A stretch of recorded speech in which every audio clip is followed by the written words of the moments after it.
భోగి పండుగ సందర్భంగా రాష్ట్ర ప్రజలందరికీ మంత్రి నారాయణ శుభాకాంక్షలు తెలిపారు. భోగి పండుగ మన సంస్కృతి సాంప్రదాయాల్లో కీలకమైందన్నారు. భోగి పండుగ కొత్త వెలుగులను ఆనందాన్ని నింపాలని ఆకాంక్షించారు.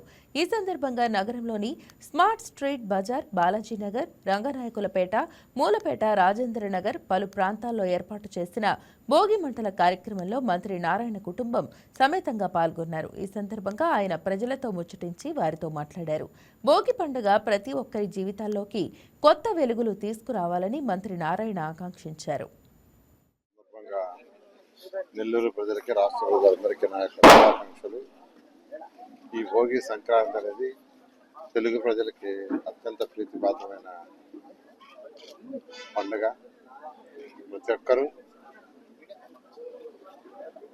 పంటలను కోసిన తర్వాత ఆ పంటని ఇంటికి తెచ్చుకున్న తర్వాత ఎంతో ఆనందంగా చేసుకునే పండుగ ఈ పండుగ. ఈరోజు నేను ఈ భోగిని నా కాన్స్టిట్యున్సీలో అనేక డివిజన్లో ప్రజల మధ్య కుటుంబ సమేతంగా జరుపుకోవడం నిజంగా ఎంతో ఆనందంగా ఉంది. ప్రతి ఒక్కరూ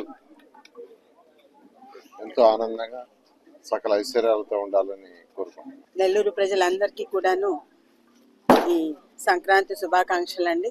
మనము సంక్రాంతి అంటే పెద్ద పండుగ అంటాం. భోగి, సంక్రాంతి, కనుమ అంతా కలిపి పెద్ద పండుగ అంటాము.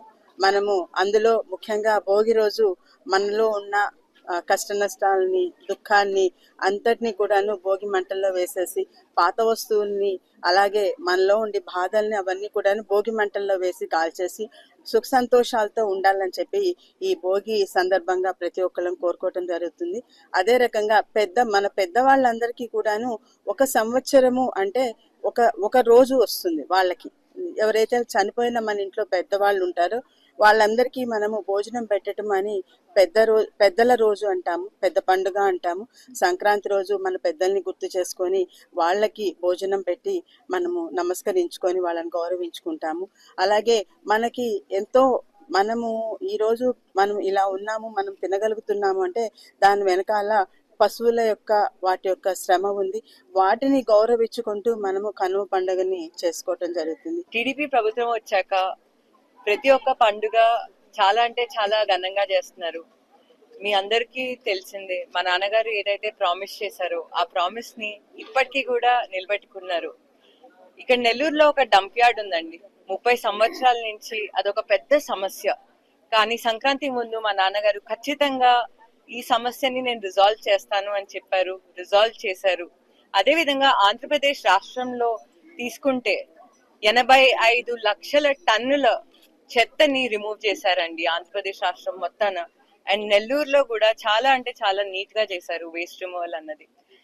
మీరు విద్య తీసుకుంటే విఆర్ స్కూల్ లాస్ట్ ఇయర్ చేశారు. దానిలో 1000 స్టూడెంట్స్ ఉన్నారు అండ్ ఎంతో మందికి ఎంప్లాయ్మెంట్ ఆపర్చునిటీస్ ఇస్తున్నారు. అదే విధంగా అబ్దుల్ కలాం ఇంటర్నేషనల్ స్కూల్ అని కూడా వస్తుంది, అది జూన్ కి స్టార్ట్ అవుతుంది. స్కిల్ డెవలప్మెంట్ ప్రోగ్రామ్స్ అవ్వచ్చు, అన్నా క్యాంటీన్స్ అవ్వచ్చు. టీడీపీ ప్రభుత్వం రాకముందు ఎలా ఉంది, టీడీపీ ప్రభుత్వం వచ్చాక ఎలా ఉందో మీ అందరికీ తెలుసు. మా నాన్నగారు ఒక నిరుపేద కుటుంబం నుంచి వచ్చారు కాబట్టి ఖచ్చితంగా నెల్లూరులో ప్రతి ఒక్కరూ చాలా బాగుండాలి, ప్రతి ఒక్కరూ ఎదిగితేనే నెల్లూరు ఒక స్మార్ట్ సిటీగా డెవలప్ అవుతుందని గొప్ప సంకల్పంతో ఉన్నారండి. తప్పకుండా మీ అందరూ మా నాన్నగారిని నమ్ముకున్నారు, మనందరికీ మంచి రోజులు వచ్చాయి. అందరికీ సంక్రాంతి శుభాకాంక్షలు. హాయ్ వ్యూయర్స్, ఈ వీడియో మీకు నచ్చినట్లయితే లైక్ కొట్టి షేర్ చేసి వైకే టీవీని సబ్స్క్రైబ్ చేసుకోండి.